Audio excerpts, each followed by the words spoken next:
पुरान के नियन गावे लगनी तनी डीजे में गाई डीजे में। कैसे तू ही शुरू कर। हाय से पेन्हिना बाला माजी पियरिया ए जी पेन्हिना बाला माजी पियरिया चली छापा डाके धाम चली छापा डाके धाम का चाही बस के बहानिया बहाने लेके चलब घर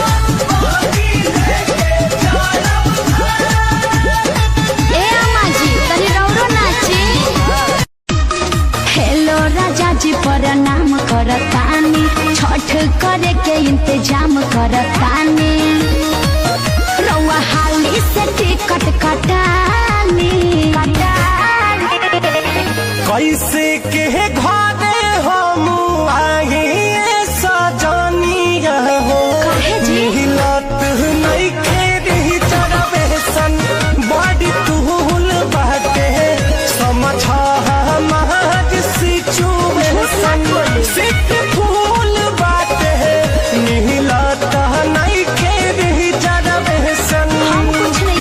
अरे माई केरा के घाव दाऊख मंगा के रख हम वहाँ के आवत तनी जा ले आई दी है रे मम्मी मंगाई दी है सब चीज जुटाई दी है रे मम्मी केरा के खावा थायौरी उखिया तू घटिया बिछावाई दी है रे मम्मी केरा के खावा थायौरी उखिया तू घटिया तो कहीं हम हो सामान सब जुटाली आवतानी नु कहरा तहियारी हम हुआ वहतानी धनी सही में जी। जहतानी स्टेशन अच्छा। माइंड कूल बहते छठी मैया बुझली सिचुएशन नाही कूल बाटे जहतानी स्टेशन।